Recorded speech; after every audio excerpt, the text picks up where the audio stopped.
Blog. Hello. Good afternoon, or good morning, or good night, or whatever it is, wherever you are.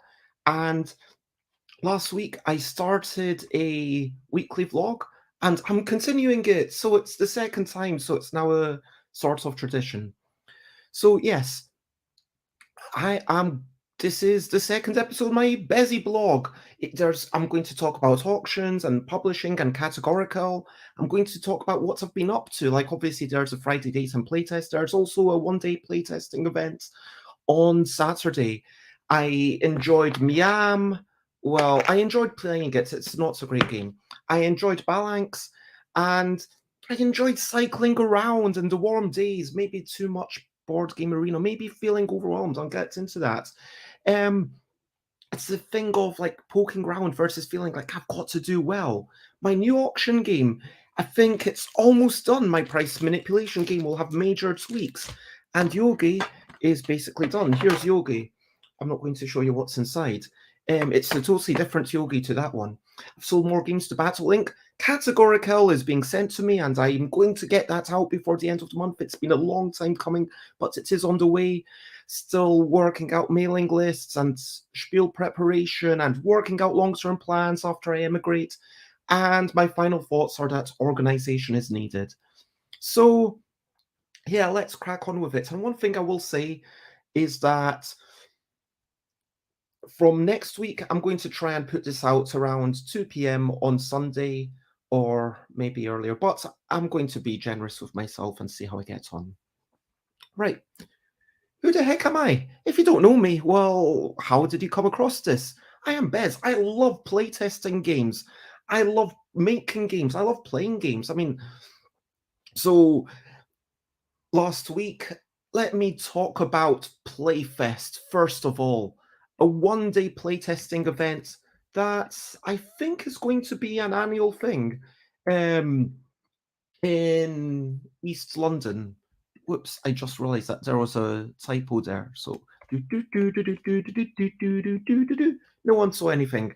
So, playtesting event, and it happened in East London. I cycled over. It was a little bit hard to get. It was part of a university campus, but once I was part of it, there are things that I kind of wish were a little bit different. Like maybe, I don't know, having a big list of all the games up near the door. There was a schedule for people to have a quick look at, but if it had been blown up with a larger font, that might have been nice. Some way of making sure that people get to the games that they want. I mean, I think that pitching might not be the best thing when there's like 12 games going on, because even if everyone does a 30-second pitch, that's like 6 minutes of intense listening and thinking, okay, which one of these do I want to go and play? And conversely, if you like at Friday daytime playtesting, pitching works really well, but I don't think we've ever had more than 5 games going on at once. And even that is a rarity. So it's a relatively quick thing, and it allows newcomers who are, or anyone who's not bringing their own game, to pick first. I do think that allowing people who aren't there to play a game to pick first is a really good thing, and I wish that more playtesting events did it. Hey, if you aren't bringing your own game, then you're just coming to play a game, and so you should be prioritized. Make sure that you have the best time so that you keep coming back, because we love people coming just to try the new games when they could be off somewhere trying games that's already published. I do kind of feel like the ideal situation, although this does take a lot of organization and pre-planning, is for like the to organizer to get a grip of, oh, this is this game, this is kind of what this, like, kind of understand the 30-second pitch themselves, so that when someone comes over and is like, okay, what game should I play? They say, well, what kind of games do you like? these are, if you want light games, these are the options. If you want something a bit more meaty, these are the options. If you need to head off before the end of the slot, then if you want high combat, if you like word, and so, but that's asking a lot of the um folk. Of course, there are small improvements that could be made, but it was a great playtest event. I personally played 4 different games from other people. Firstly, played Second Best, which is a party game, very similar to Why First, where you're trying to be the second best or the second worst. I think um, second best might actually be more fun to generally go for, like the second most. And then some of the things where you had to draw something and be second best or second worst at it. Sometimes you had to write something. Sometimes you had to draw a spider with the second most number of legs. And that's a really interesting thing, just guessing what other people will do. Sometimes it was about having a discussion, sometimes it was just measurement. And I do kind of agree with Jess that, like, the measurement, okay, what's the length of the thumb? Once you've done it, okay, you've done it, it's always going to stay the same. But it was mildly interesting to stand up and compare the hair length. At least the hair length is going to change, and something like the second most stylishly dressed. Also, then it's not too um kind of hurtful or anything. It's not like, oh, that's the best person. And the whole spinning it on its head to be the second was really cool. I also played Minikin Brawl by they should be really proud of themselves, everything that they've done. It wasn't quite for me. I felt like personally I would have liked to get into the action a little bit sooner, to have a bit more agency, but I felt like it was a really strong start for what they'd, and they should absolutely be proud of everything that they've achieved. Um, in the second slot, I played a game by Jeff Warrender and developed by Mike Nudd about being part of a theme park and wandering around. I was terrorizing people with my hats, putting on hats. It's all about the children's jealousy. And then they were jealous of the hats. And then sometimes they got hangry and everyone got sad. And sometimes when you go on a ride, the person in last place gets a bit sad. And if anyone has these 4 tokens of sadness and jealousy and hangriness, then they go on a massive storm and they're all So yeah, that was an interesting thing with and you had to work out, there was a time track, was beautiful because you had to work out, I've got these tickets and I've got to use them at certain times. Also, there's a restaurant which only works at certain times, and there's a hunger token which I've got to move on every so often. Really nice game. Finally, I played a couple of my own games that I'll get into later. Let's talk about um, published games that I played. Published games, published games. Miam and Balanx are their names. Published games, published games. Miam and Balanx are their names. Published games. Um, yeah. So, firstly, Miam. This is a game from several years ago.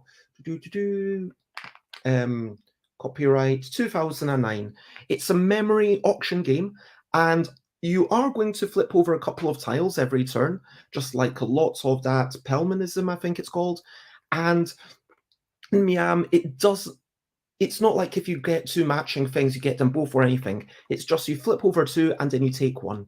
But then if you see someone else get something that you like, then you've got to kind of remember that. And the whole game is basically getting these big sets of these 11 types of things. So if you've got all the pasta, hooray! You need to remember where it is. But then you get into the memory of what other people are collecting, which is when we get into the auctions. Because let's say I've got your 4th bit of pasta. If I put that up for auction, you're going to be the only person to bid on it. So it doesn't quite work. But if you're collecting pasta and, Charlie over there is collecting eggs, and then I auction 1 egg and 1 pasta, then suddenly there's hopefully going to be a bidding war, fingers crossed. And that was kind of interesting. It seemed to work, but badly, if I'm being honest. Like, there were Miam cards which you stole from other people, and then the first person to grab a Miam card would steal the second one, and then steal the third one, and then that was me, and I ended up with 2, and like basically just by stealing all the Miam cards in the game. And Like, anyway, so that felt a bit problematic. Also, there's cards that allow you to pick all two things that you're going to turn over, but then you're basically giving up an action because you're taking that instead of a card. So it's only kind of delaying the choice of which card to take later on. So it's not like you can do something amazing with that card. And I agree with Mandela, who said that it lacks the sudden joy of being like, oh, I flip over two things, and it completely loses that. So, yeah, for me, I really like what it's trying to do, but it doesn't quite work for my tastes. Balanx is a game that I played in the pub yesterday, um, and it's an abstract game. You're moving pieces around and trying to get to your opponent's starting points. Now, the interesting thing about this game is that it's your turn, you tip it downwards, and everything will potentially roll one space down because there's little grooves, and then these grooves have space for two balls. But if only one ball is in there, then it moves down. And then, so the moving left and right allows you to slowly get towards your own space. Even though you can't actually move forwards, it's going to roll forwards towards you, if you see what I mean. But then you're trying to set up these big movements of jumping over a lot of things, and it's definitely intriguing. Um, we played it twice. I enjoyed it. I'm sure that if we had been there, just the two of us, myself and Alex, we would have carried on playing. So those are two games that I enjoyed.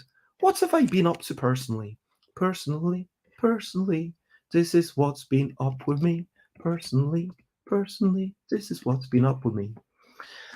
Yeah, enjoying cycling. Warm days, a bit of sweatiness. That's why I'm wearing a vest, not an American vest. This is what we call a vest in the UK. I understand that in the USA it's called an undershirt. Anyway.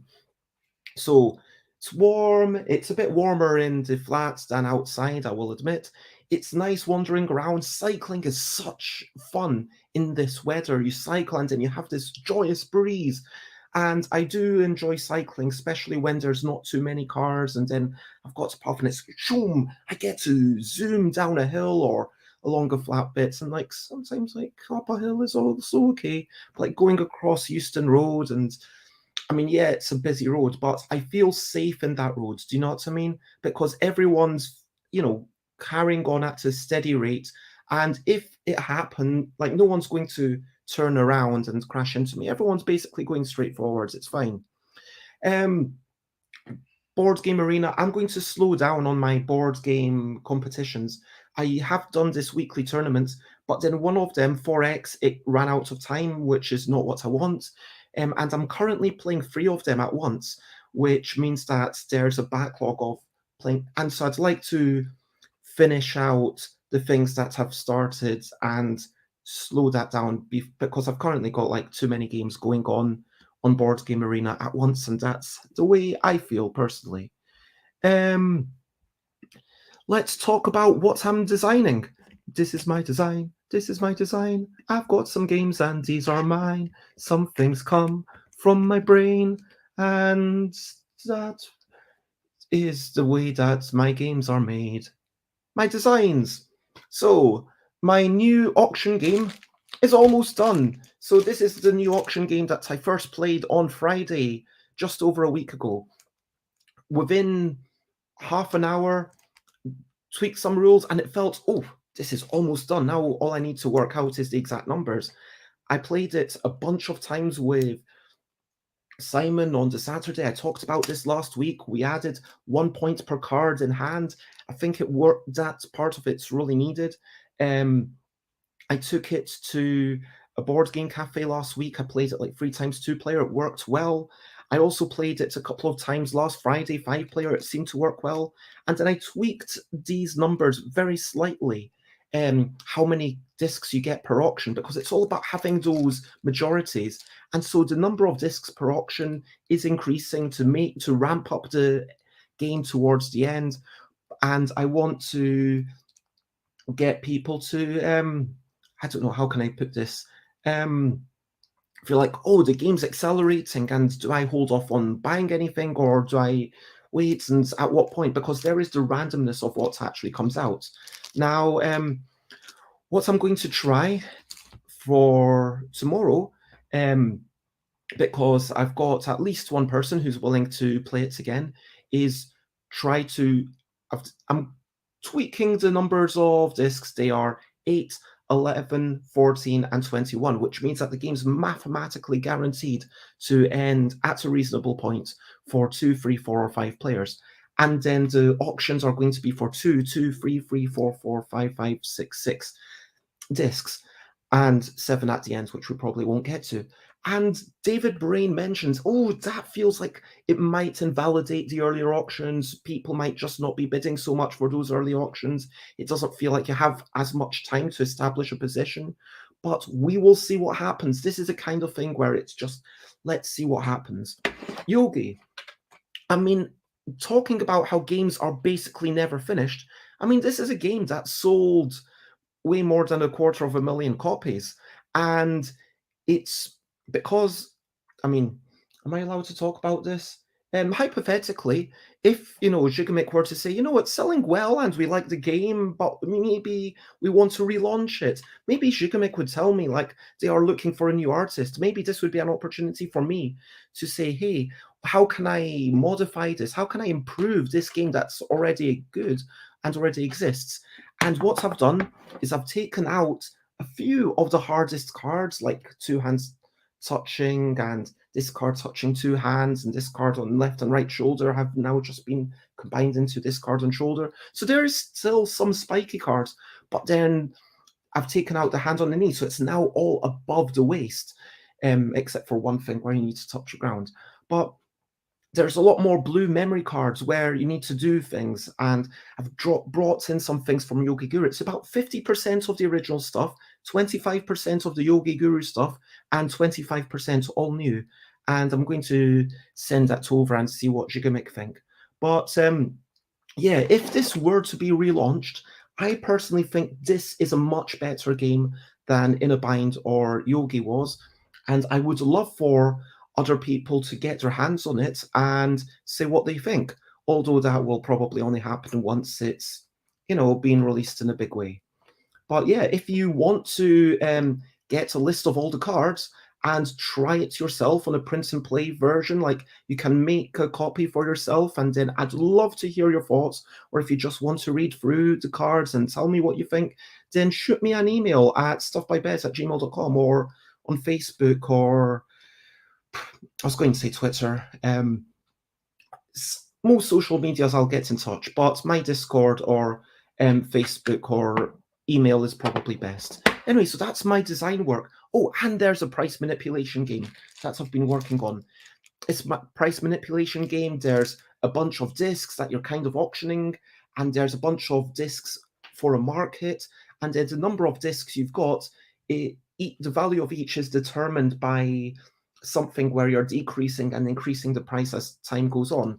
And people are enjoying it, but it feels slightly lacking. Like, my rating scale goes from -2 to +2, and people are giving it like 1 out of 2, which is pretty good. But like, and hello, Tom Cauldron, it's lovely to see you. I hope you're generally well on this Sunday.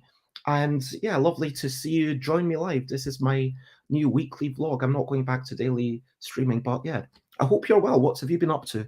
But yeah, so my price manipulation game, people felt that the chaos of the cards wasn't quite working with the simple, fairly elegant, if I may say so, price manipulation. And so what I've done is I've totally changed. I haven't done it yet, but I've not tested it, but I'm going to test it on Friday. I'm going to take out all the random cards, and everyone will start off with, this might be too many, but everyone will start off with 8 cards in the hand, and then every time you use a card, you pass it left. So you can use a card either for the effect to, also there's a bluff card which you just take back into hand. Otherwise, like, you play cards and then it might be to do its effect to decrease value or to increase value. So one person can't just be decreasing, because they can only do that if the person to the right is allowing them. But then you can also spend a card without using its effect in order to increase the value of your bid. I'm not going to get into all the rules, but it's kind of like basically everything will be passed. So there's a closed economy of actions, but then an open economy of discs. But yeah, that's all my design work. Those are the three things that have done significant playtesting and design on, and I'm feeling quite generally good about them. And I hope that you are generally happy with how all your designs and everything is going. Of course, like at a certain point, it's not just about the design, it's sometimes about, okay, how are we actually going to get this published and make them available?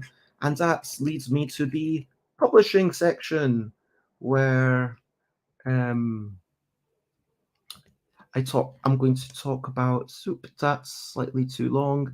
And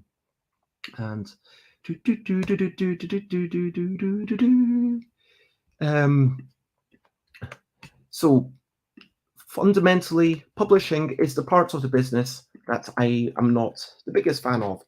But it does give me joy when a shop says, hey, we've sold out of everything that you gave us at Tabletop Scotland. And shout out to Battleink in Belfast for sharing the joy of the games. I sent them some more stuff on Friday, first class. Hopefully it's arrived on Saturday. If not, I hope it arrives on Monday. But yeah, now they've got the end of a game about cute comical creatures and trying to identify them after some mixed noises. I have literally none here. Sparrow Galaxy have some. I'll get into that. I also sent them 2 copies of my other 3 games that I have in the house.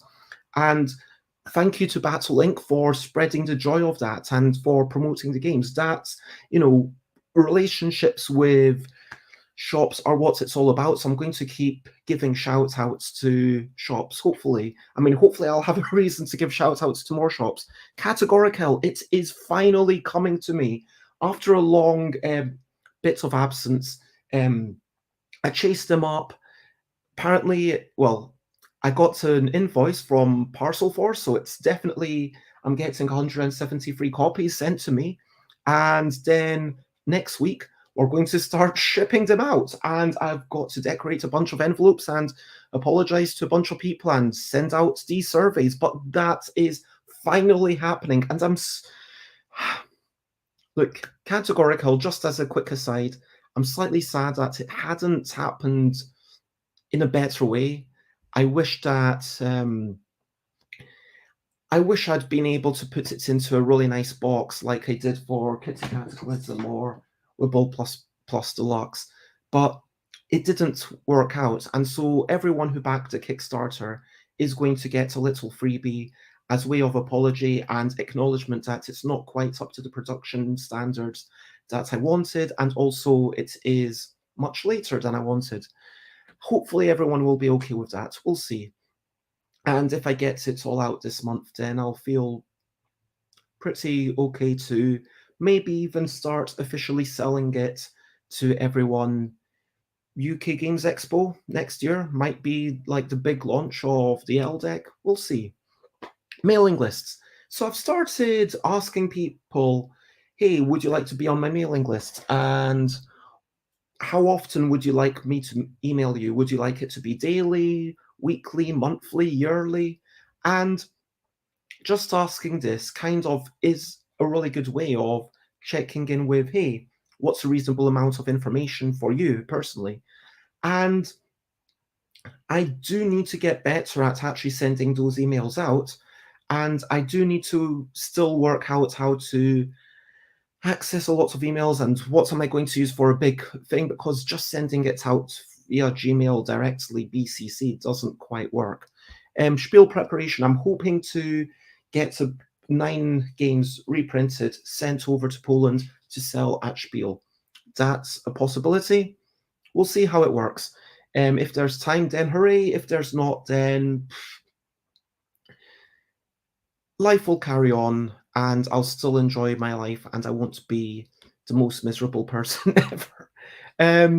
Long-term plans, I just want to mention that I'm really enjoying this opportunity to be experimental with the Bezzy bargain bags.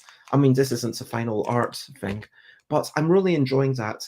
And I really appreciate being able to print off tuck boxes, but then only do potentially like 72 of one of them because maybe I'm not, or 108 of one, because maybe I'm not confident that this game is going to fly off. But yeah, just being able to say, you know what, I'm wanting to draw a whole bunch more creatures and I'll print 100. And like with the tuck boxes, I need to print 1,000 at once. But if I'm printing 9 different games, then that's barely 100 of each, which I should sell out fairly easily.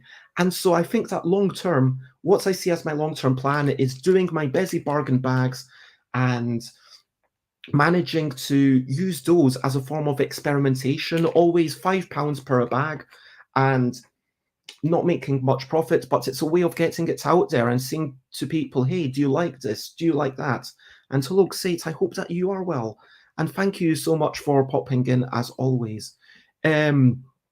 So yeah, I am planning on doing Kickstarters where I say, okay, grab the four of the latest games or grab all of the latest games for more price, and moving towards an annual thing where we'll see how it works.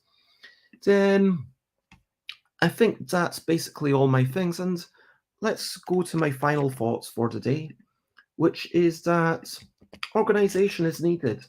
Now, I'm sure that organization is needed on your part, but also my part, and I'm feeling like really I need to start cataloging things, like doing this weekly vlog as that I've started on Sundays is kind of a way to keep myself accountable, to say, okay, this is what I've done, and tracking the information, and to say, hey, this is what I've been working on, and I need to keep moving those games forwards. Like I need to send this to Gigamic. This is not Yogi, this is the new Yogi second edition in this box. It's got cards like this card, Touching Wrist, which for some reason has never been in a game before. I mean, I don't know why it took me so long to think of the wrist, but yeah, anyway. And hello, Slivers. It is lovely to see you. And like, say it says, I'm currently doing a Swedish death clean and loving it. Oh wow, that's, for those who don't know, that's the thing where you think, will I actually use this stuff before I die? And trying to be realistic with that. Please let me know if I've misrepresented what the Swedish death clean is.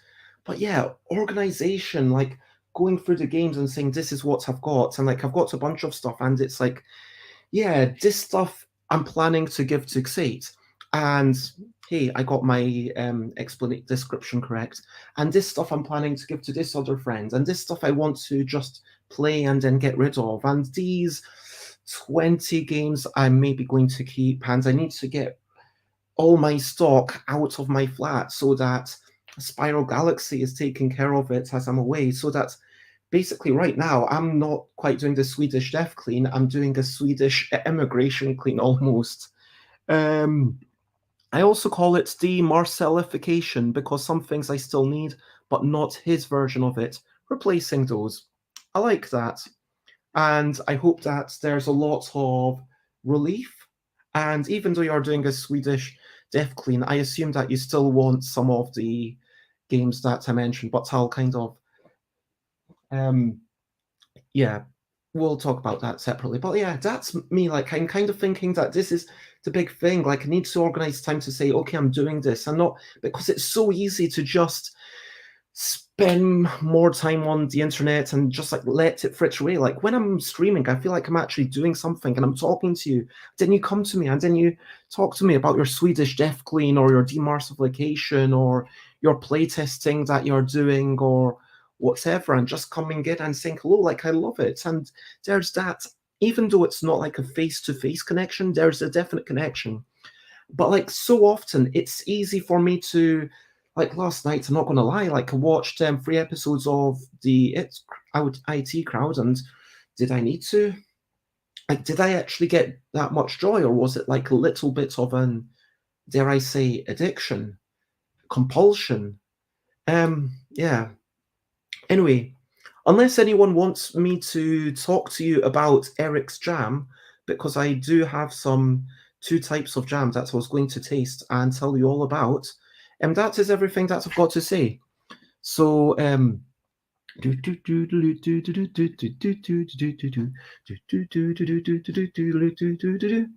so, at this point, yeah, let me know if you want to hear about homemade jam. But I will say, as always, feel free to comment, ask questions from like follow. That is a thing that I always appreciate. If you want to follow me, then I am Stuff by Bez at a bunch of places. You can find me. I want to say thank you very much for being here. Well, yeah, it's still twitter.com, Instagram, Twitch, YouTube, and also stuffbybez.com/Discord will redirect you to my Discord, where I'm starting to talk more about stuff. But yeah, that's me. Lots of love. I guess share, spread the word, and if you've played any of my games recently and you felt, you know what, that was all right, then let me know, because that's what makes it all worthwhile. All I'm going to say at this point is lots of love and bye bye bye bye. This is a goodbye song. Bye bye bye bye. Thank you for watching along. Bye bye bye bye. This is the end of the show. Bye bye bye bye. And now it's time to go. Bye bye bye bye. This is a goodbye song. Bye bye bye bye. Thank you for watching along. Bye bye bye bye. This is the end of the show. Bye bye bye bye. And now it's time to go. Bye bye, everyone. Lots of love and have a wonderful week, weekend, day, night. You know what? Have a wonderful life and continue having a wonderful life. And I'll hopefully see you maybe next week. Stay funky. Bye bye.